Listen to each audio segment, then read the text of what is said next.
afternoon. Please have a seat. Just a reminder, this is for adults as well. Please put away your phones. We should have no hats on, no hoods. And please, out of respect for our speaker, take out earbuds. Even if hair is hiding them, please take out your earbuds. Awesome. Earlier this week, I reminded us about our speaker series here on the Hill and how we started with Mr. Miller's excellent talk in the fall. And of course, today we have our second guest. Before Ms. Lincoln-Rich introduces Erin, I want to thank Ms. Lincoln-Rich for her terrific recommendation to bring her friend. I think we're very lucky to have Erin here today, and I'm really excited. Before we start, I just want to pause a minute and remind us all what we're doing here today. It's Friday afternoon. It's been a long week. We all have fabulous weekend plans, I hope. And Winter Carnival is coming. Look at that, it's the big one. But what I ask us to do is put that all aside, to take a beat, to lean in, to be curious, just for the next hour at least. Each of us is on our own journey as we learn about the environment and we learn about climate change. I know I am. And I'm guessing that most of us here do not have prior knowledge about what Erin's about to tell us. So instead of zoning out, I just ask each of us to consider taking a beat, leaning in, staying curious, with the goal of leaving here with just a little bit more knowledge about the world. So here's Ms. Lincoln-Rich to introduce Erin Towns.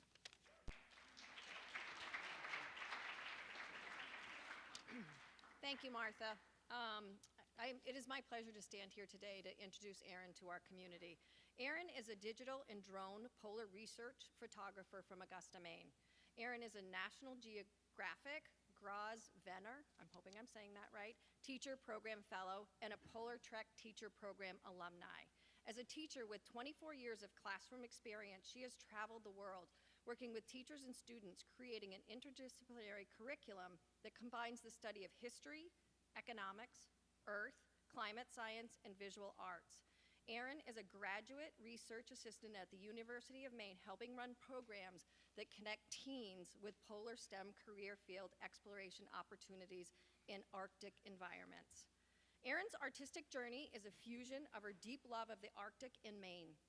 Intertwined with her passion for education and climate science, she is an inquisitive artist who thrives on capturing intricate details of landscapes while exploring the interconnection between Earth, animals, humans, and the science that underpins it.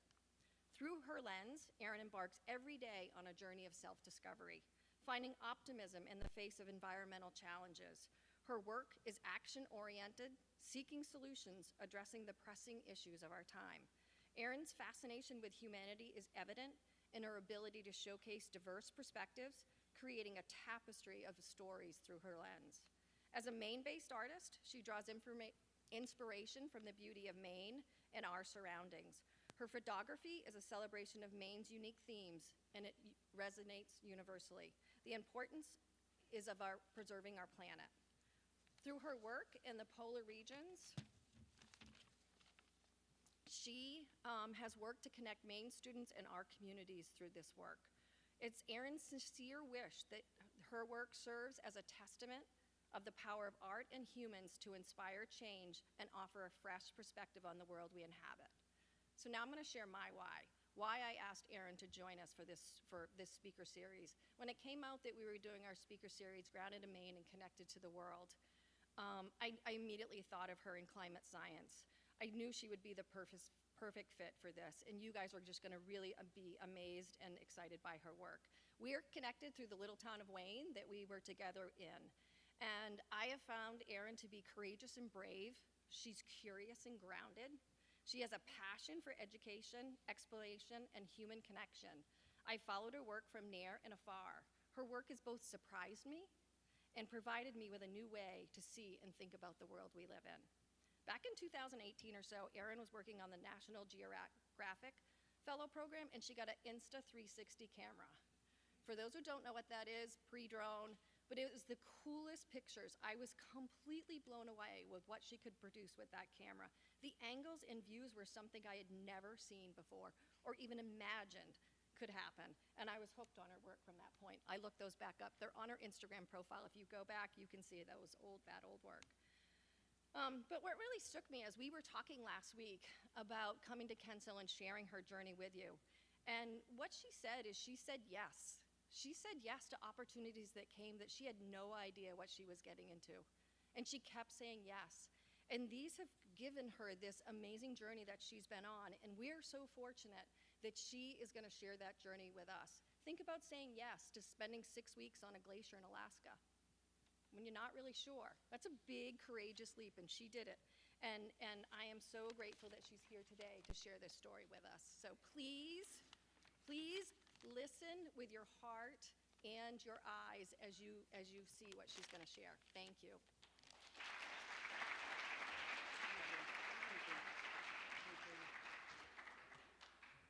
All right. Well, good afternoon, everybody. The first thing I want to tell you is that everything that's coming out of my mouth, I actually don't know what I'm doing. I would like to start today as well and have you think about one thing, right, that you don't think you're good at. And I'd like you to turn to a partner and tell them what that is. Go for it.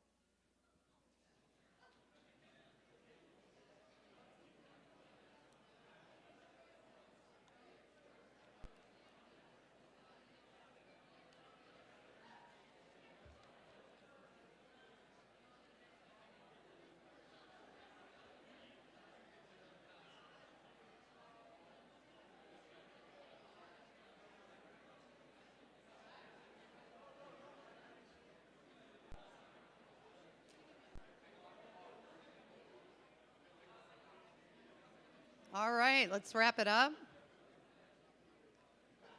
Let's wrap it up.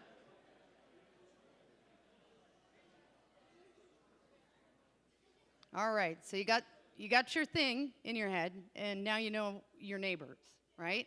So I want you to think about that as I weave through this presentation today, and we'll take another look at that later. So anyways, my name is Erin Towns. I am a teacher at Edward Little High School, where I've been teaching for the past, well, I think this is my 25th year of teaching. And like Allison told you, since 2008, I have been traveling the world, mainly through professional development programs involving teachers, right? And the reason why I wanted to do that is because some of my students once asked me, why does this matter? And I couldn't really come up with an answer for them. And so it was through those trials and tribulations, in places like Kazakhstan or China or Ethiopia, that I was able to find, sort of like a little bit of insight into other cultures. And that's really kind of what started my journey into the Arctic. Everything that I learn, I bring back to my classroom, and the type of classroom that I have is really, really quite interactive, very, very hands-on. I'm actually schooled as a social studies teacher, so I teach world history, teach a course called Maine Cultural Heritage. And then the other course that I have designed over time, and this will be the 4th year that we are running it, is my Maine Arctic Climate Studies course. And so that is the result of a lot of what I have picked up along the way.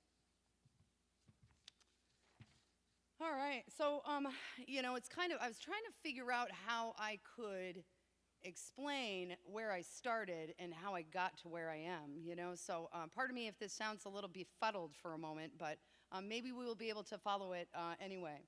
But I am also a professional photographer. I specialize in polar research photography and polar STEM career exploration as part of my graduate degree program at the University of Maine School of Earth and Climate Sciences. That was something that I actually started last year, and it was offered to me as a fully funded master's degree. And at the time, I was 49 years old. I just turned 50. And that was a little petrifying to me, to have to go back to school like that. But there were a number of reasons why I chose to do so. Some of those reasons involve students that I work with from all over the United States, right? And they come to Alaska every summer, and they visit places like Tulik Field Station, which we see on the left-hand side, and kind of off in the distance. And this is an example. This is 178 miles north of the Arctic Circle, and this is what it looks like, like during winter. And as we see, there's no snow, but the average temperature, I would say, on any given day was maybe about 23 degrees. And those students, we work with scientists, and we work with science support staff as well, people like mechanics and cooks and, like people that you need in order to do science. On the right-hand side, the other part of my program, I teach, we design and teach programs related to earth and climate science and glaciology, and we are in Juneau when we do that. So students are able to live side by side with polar researchers and polar support staff. I'm also lucky enough to work on the Juneau ice fields with the University of Maine's geophysics team. And this is a collection of early career polar scientists. They study all kinds of things like glacial hydrology, and amongst like channels. They're always looking for channels. They use ice core science, and I'll talk a little bit more about them in just a minute. But the cool thing is that I get to follow them wherever they are and take pictures. And the whole entire purpose of that is to be able to inform public audiences and really give them an inside view of actually what that work looks like. But first, I would like to start with this photo. This is where my journey began, and don't worry, I'm not going to go through the whole thing, but this was my kindergarten photo, class picture, yes. And really, today's presentation is about how I got here, what climate research looks like and all of that, but where it started was I was really oppositionally defiant when I was in school. I didn't like school. I didn't care for things like homework and extra credit, and I just, it kind of hit me early on, and it just really sort of stayed that way. Can you tell which one I am? Nobody wants to take a guess? Oppositionally defiant child. Top. I had these like yarn ponytails. Is that it? Pigtails. Pigtails? As you can see, all of my class photos were like this. Every time the photographer said smile, I would do the opposite. And that's really the same thing rang true for every adult in my life during that period of time. I was unable to see the relevance of any subject. Science included like really complex terminology and topics that I could not wrap my head around, right? There's little visual stimulation for me as a visually based person, and I would give up if I was lost. So instead of exploring a new way, I would just like automatically shut down. I developed as a result the perception that I was not good at science, and I believed it. Every time someone would mention anything remotely to do with anything scientific, I would ask them to stop assaulting me with their knowledge. I didn't like it, and I didn't know what they were talking about. That thought process was changed, actually, by two really major events in my life. In adulthood, I went through the process of actually entering a recovery program for drugs and alcohol. In the depths of despair with addiction, with what I thought was the inability to quit, I can't quit, right? Someone very close to me said something that changed my entire world. And what they said to me is that it doesn't have to be like this. Many years later, I had the chance to apply for a program that paired teachers with scientific researchers in polar regions. It was called Polar Trek. So the usual came to my mind. I was staring at the application. I'm looking at it. They want, lessons. They want ideas that are based in the sciences. And that usual little whispering bit, came forward and said, well, I'm not good at science. And I don't know what exactly happened that day, but the next thing that came into my head was what that person had said to me once before, right? Was it doesn't have to be like this, and maybe I just fooled myself, and I don't know. I had nothing to lose. I might as well apply. So I applied, and I became one of 10 teachers nationwide accepted into the program. This is a picture of the Western Greenland ice sheet, home to the fastest melting glacier in the world, the Sturmak Kujalak. That is the Greenlandic Inuit word for that. I worked as a team member on the Western Greenland Subglacial Tremor Project. We were collecting data related to glacial hydrology and subsurface water velocity. In simple terms, we were measuring how fast the melt was happening and where and what and how it might be flowing under the surface of the ice sheet. Throughout this presentation, I'm going to also be introducing you to some very, very important people in my life. And on this particular team, I worked very closely with two members of the team. We had a team of maybe about 8 people, right? Dr. Sarah Doss, pictured here on the right, works for Woods Hole Oceanographic Institution. She studies glaciology and something called paleoclimatology. Does anybody know what that word means? Oh, what is it?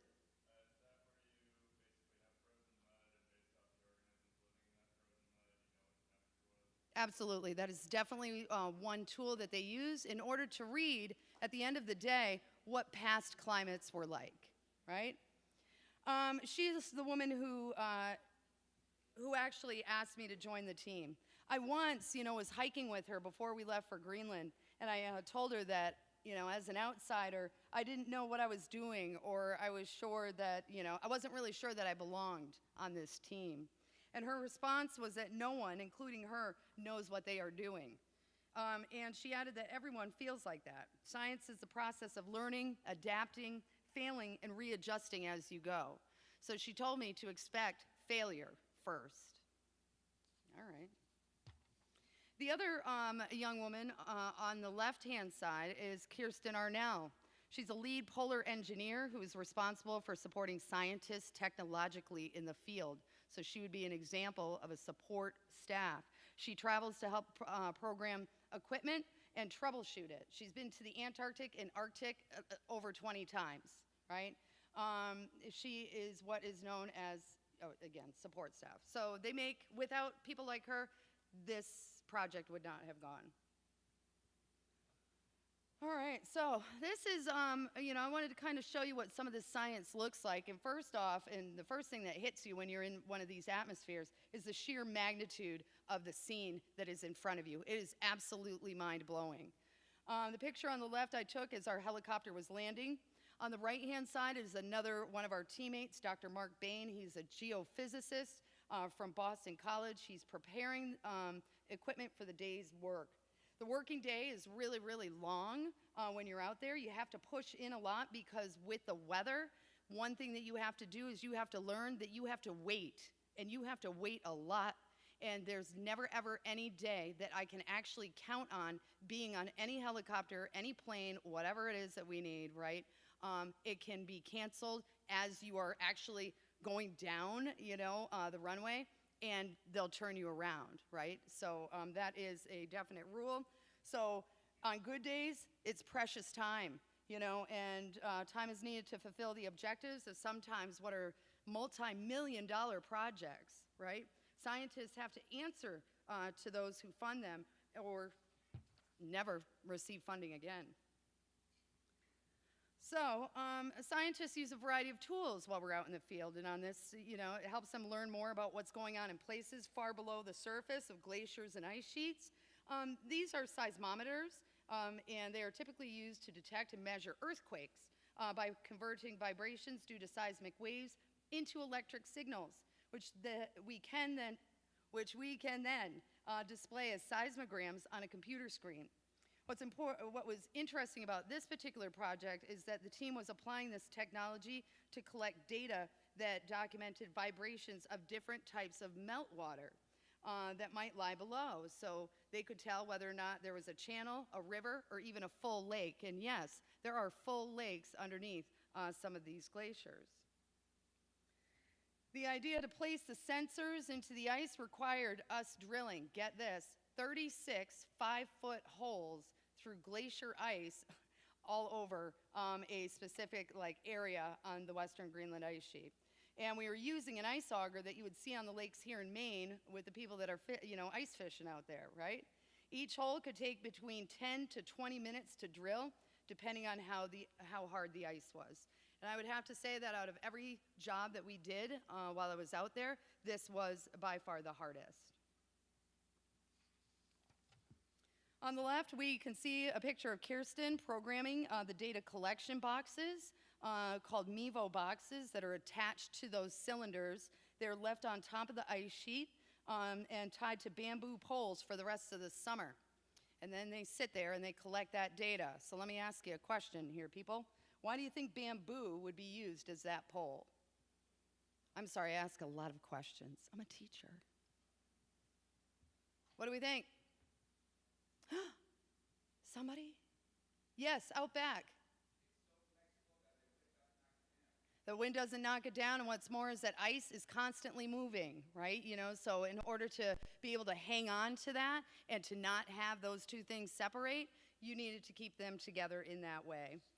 Also, on the right-hand side, there's Dr. Das again, and she is standing there, and she is, what she's doing is actually testing the snow for crevasses, right? And crevasses are incredibly dangerous. I'll show you what I'm talking about in a minute. But Sarah is just out of the helicopter, and every time she would hop out of the helicopter, everybody else had to stay in, and she would test, our field site to make sure first that we were on solid ground. You can't tell, sometimes you can tell when there's not as much snow on top, right? But otherwise, some of those crevasses can be hidden, and you can literally be going along and you're out of luck. To give an idea of the scale of some of these crevasse fields, I took this image and isolated Kirsten, Dr. Das, and myself and resized it and placed it on top of the next image. And this is the size component that we are looking at, right? One of the things that literally punches you in the face when you stand in some of these environments, right, is it's the scope of it.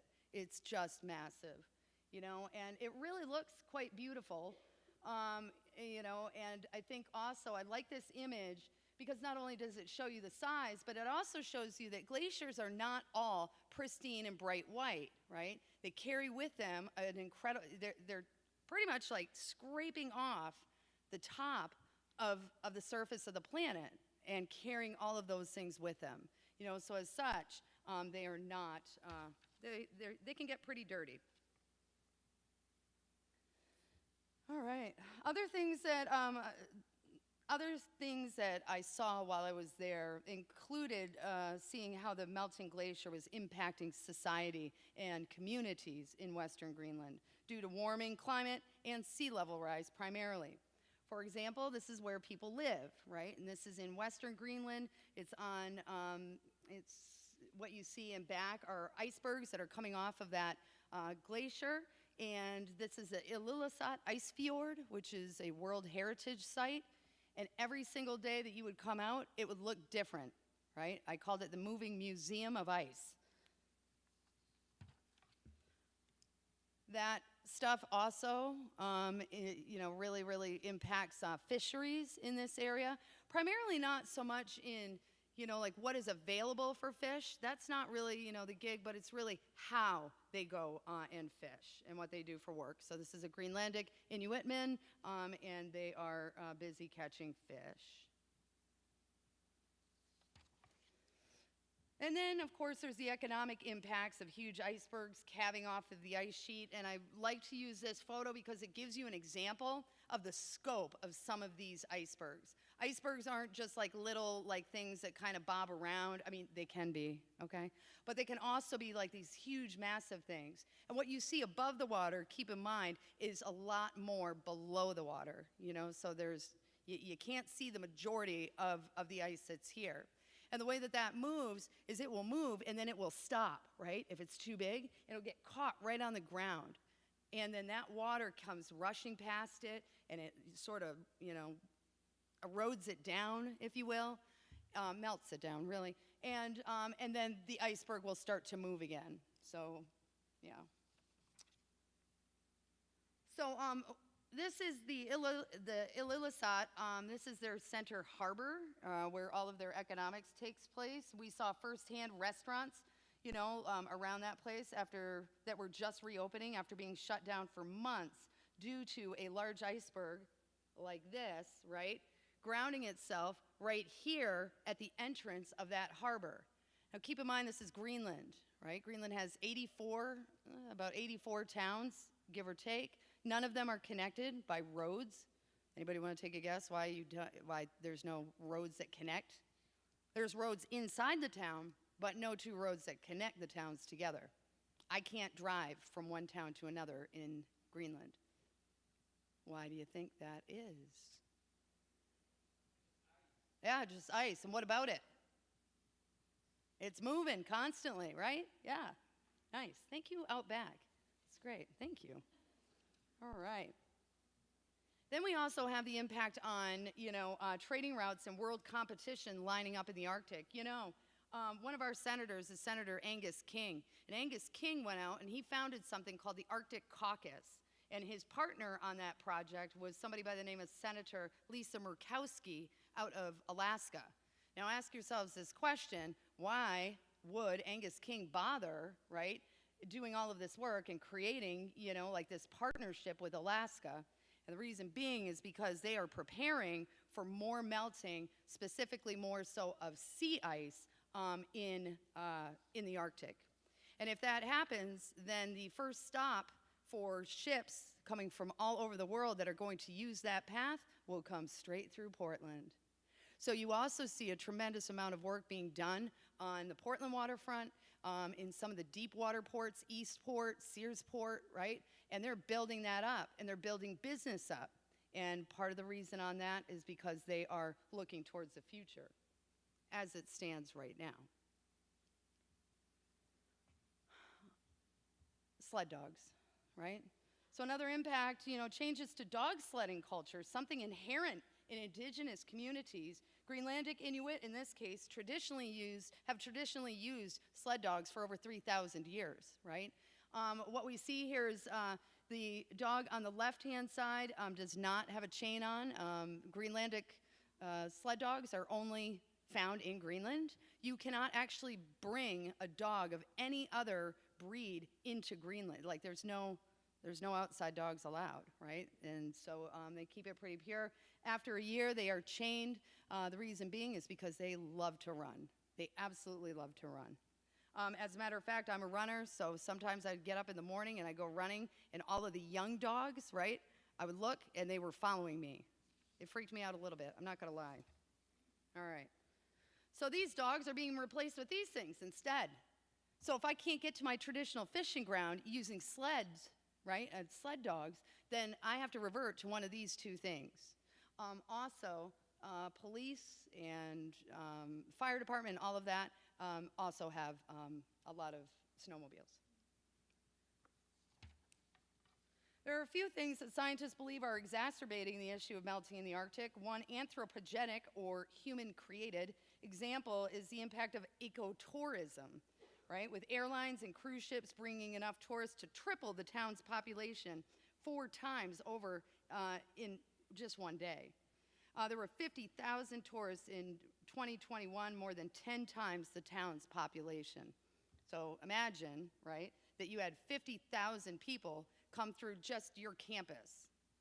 I just want you to think about that for just a second, right? What kind of impact that would have in your dining hall, in your classes, like all of the legit places to sleep, right? That's a lot. The evidence for pollution can be seen on the surface itself. These are kryokonite pans. I mean, it really is a beautiful picture. I saw it and I snapped it, and I actually didn't know what I was taking a picture of until Dr. Doss explained it to me.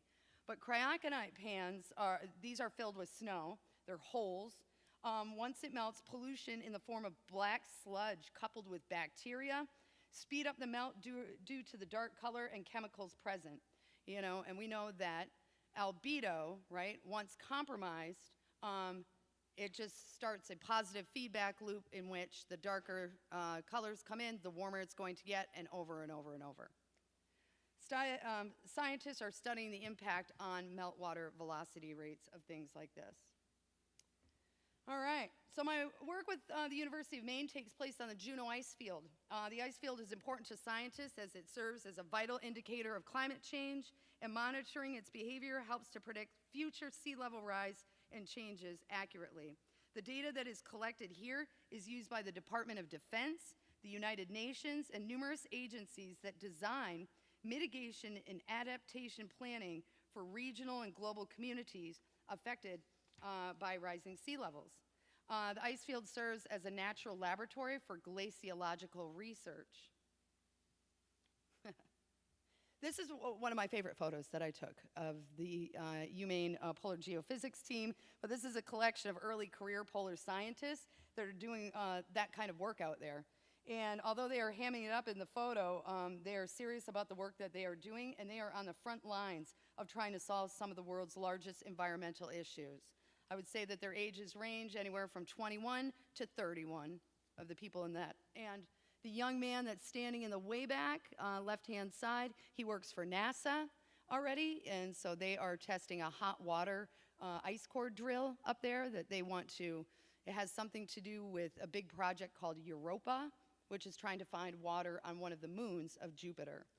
And then the woman straight in the middle that's staring straight at the camera, that is our friend Renee, and she just got back from a stint in Antarctica where she lived on the ice for 8 weeks in Antarctica. I think wind gusts, were anywhere from 60 to 80 miles an hour is what they were averaging while she was there. This is what our work looks like up on the ice, and up on the ice, the team uses something called ground penetrating radar to figure out what lies below and to find water to study. The orange box is a radar system that sends electromagnetic waves that interact with the materials at subsurface levels.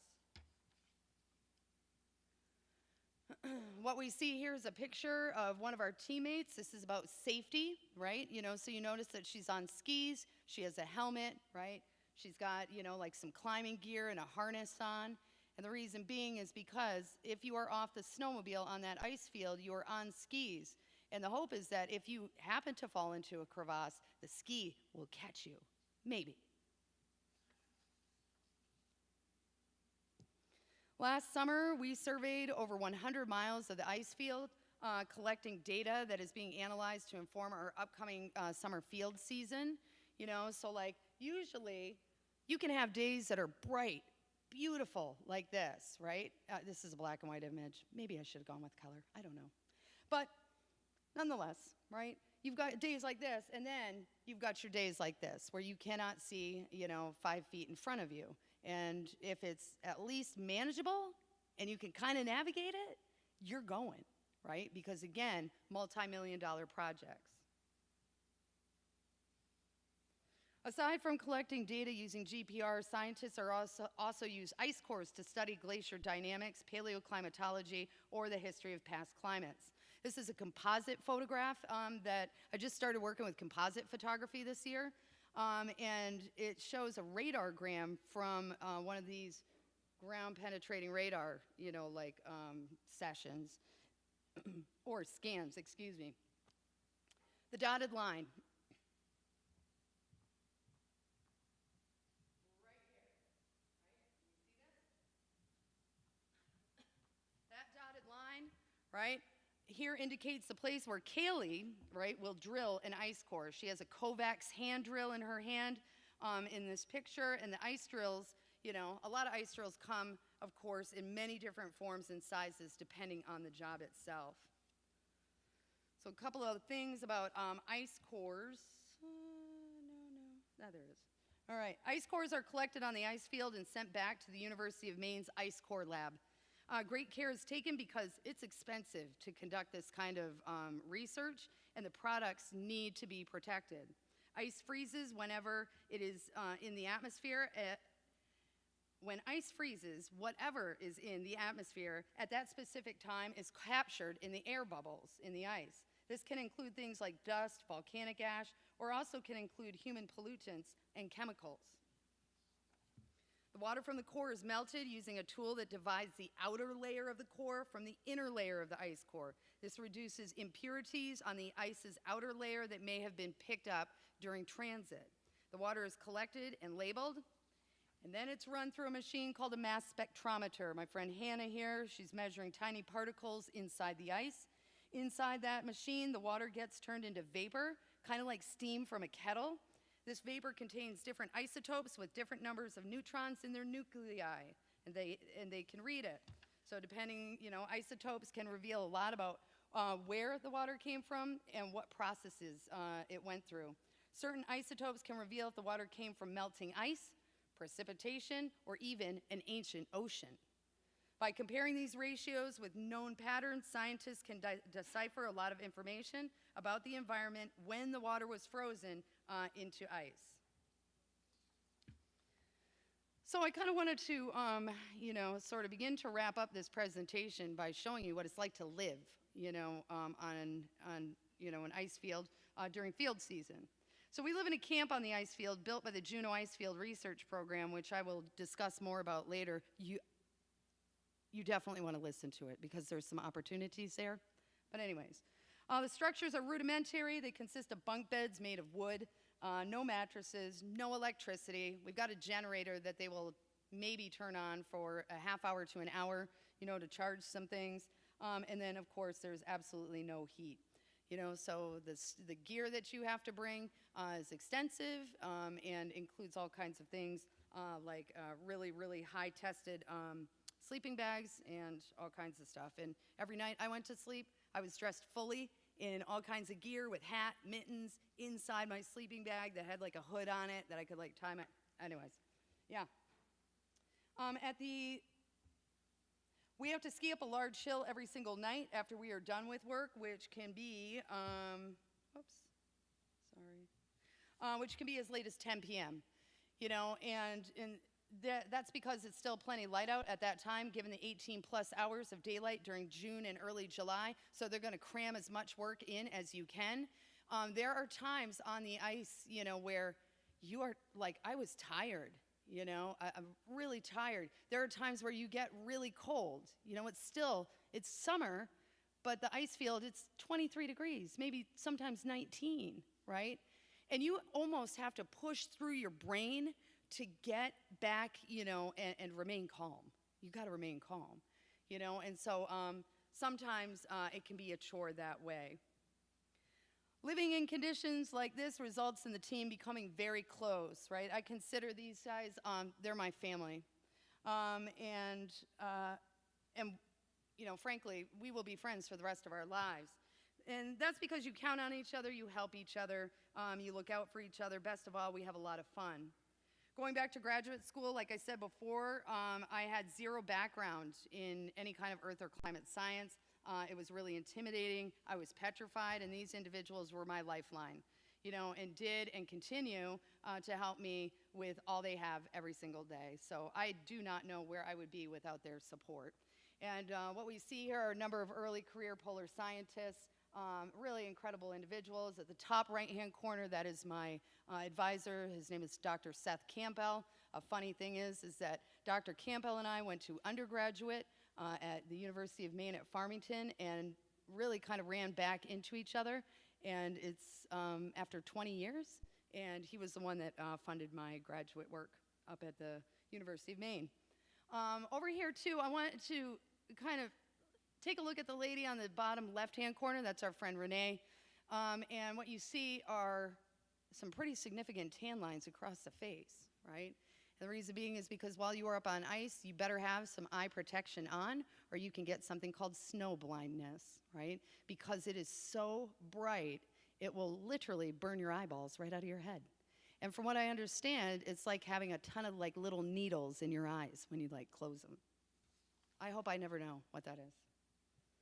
All right, so the last part before any questions, maybe if you have some questions today, you might, I don't know, right, is how and what you can do right? To study the Arctic and take action.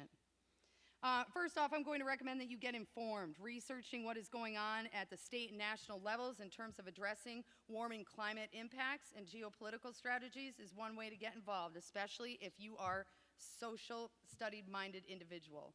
There are numerous interesting resources that you can check out there, including the Navy Blue Paper, the Air Force Arctic Strategy, and Maine's Won't Wait action plan. Get out and about. Go to places where climate impact is being felt, right? Camp Ellis, Maine is one example of many locations that you can see this firsthand. I just took this photo maybe, about a month ago? You know, and as we can see, the road that used to be there is completely destroyed, right?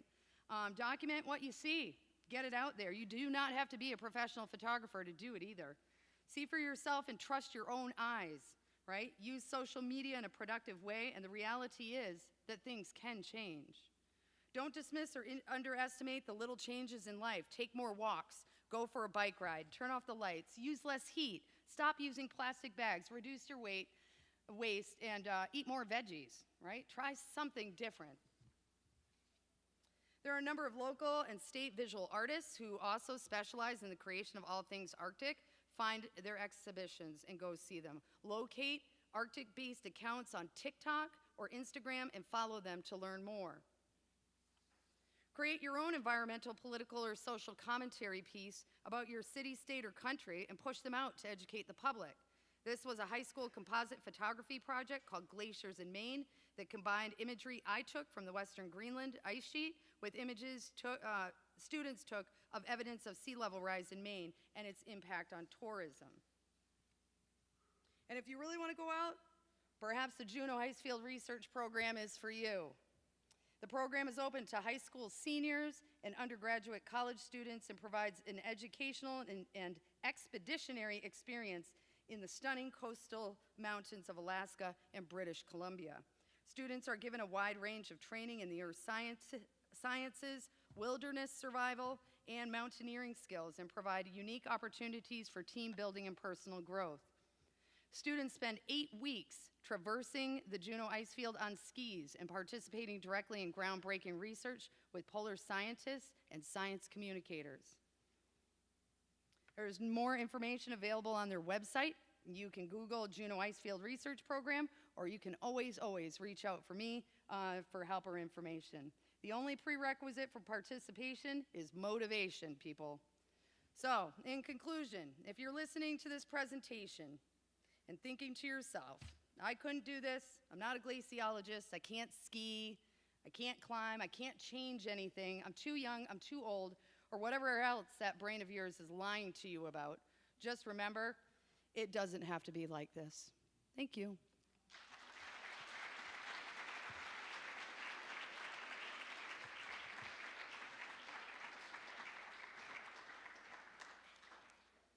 So I guess can I ask for questions? Do we have time for that? Okay. Are there any specific questions? We can do this one of two ways, either as a group or I can hang around and you can ask individually.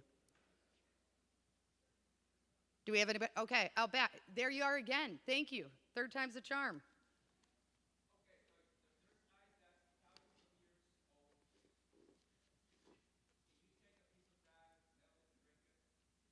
Yes. Yes, you can. As a matter of fact, yeah, absolutely. And that happens a lot. You know, I flew my son out, and we went up onto the, one of the glaciers in Juneau, and the first thing that kid did was he stuck his face right in the glacier water and took a big, huge gulp. And he seemed to be okay, so he didn't get sick. So, yes. Other questions? Yes.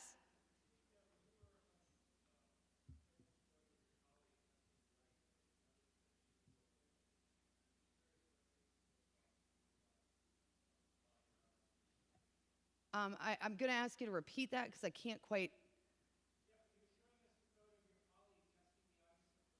Yes.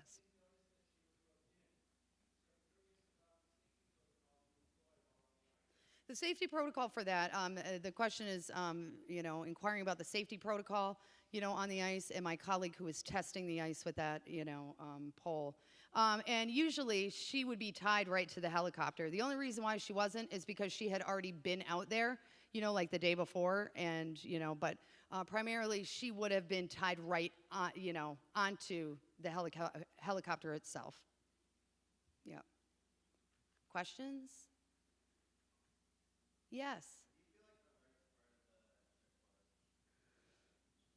I would say two things. One is that old brain of mine telling me things that aren't true, right? That I don't belong, right? And getting over that. The second thing I would have to say is just the sheer number of hours that you are out there, and that if you get cold, there's only so much that you can do to warm up, and really being careful about having enough gear with you and when to change that gear, was absolutely essential. So I would say those two things for sure. Thank you. Anybody else today? Yes. I'm sorry, what's your question? Did I have any encounters with polar bears? I did not in either case. Where we were in Greenland was too far south, and then certainly where we were in Alaska also. Yes.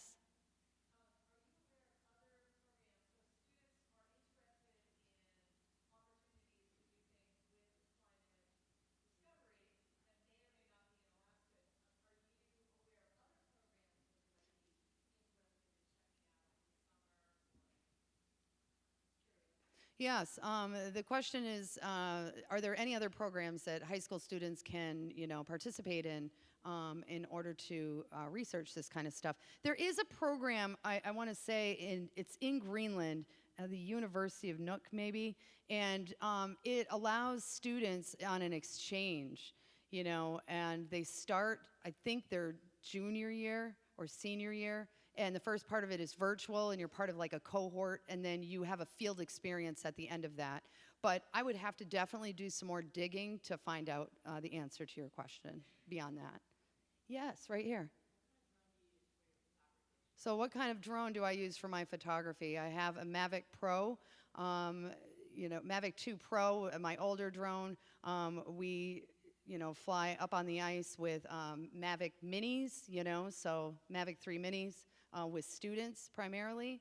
And then there are really, really large drones put out by companies like Parrot that are used, and Anafi, that are used up on the ice itself. And they are using a combination generally. Our work this summer will focus on using, thermal cameras as well as photogrammetry, right, to make 3D models of some of that stuff. Great question. Thank you so much. Anybody else? Oh, over here, yes.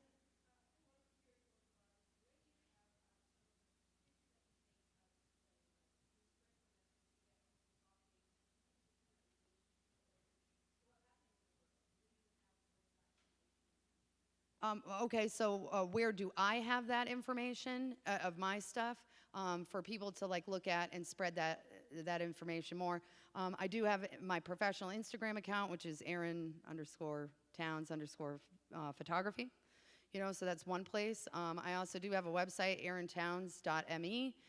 So those are the places. And if you were to connect to that, or you don't have to even follow it, but you can find a lot. I follow a ton of individuals that are doing work all over the Arctic and the Antarctic. And then I would also recommend Dr. Seth Campbell's Instagram account, Alpine Sciences, it's called. And he has been everywhere, and he does he's bringing up lately a lot of videos about his work in Antarctica. And there's literally videos of him underneath, the Antarctic ice sheet, It's crazy, so I would highly recommend his as well. Thank you. All right. Yes. I've taken a lot of pictures. I would say that it would be up in the Yukon. And the picture that was, I'll show you actually. I was up in the Yukon a few years back, well, no, last year, excuse me. Whoops. That bottom left picture. And that's at the foot of the Kaskawalish Glacier. And for me, I'm petrified of heights. And so in order to get that photo, I was working with a scientist that was scoping out a field, location that he was going to do a lot of research on. And so they put me in a plane, and they took the door right off the plane. And then they harnessed me in, and then I had to lean out of the plane, staring straight down and taking the shot, which for me, that was a little tough. Made my palms sweat. All right. Well, thank you so much. You have been a wonderful audience. Thank you. And I also will be here, for a few minutes. So if any of you have any questions and you weren't, didn't want to ask them in front of anybody else, come on up. Thank you.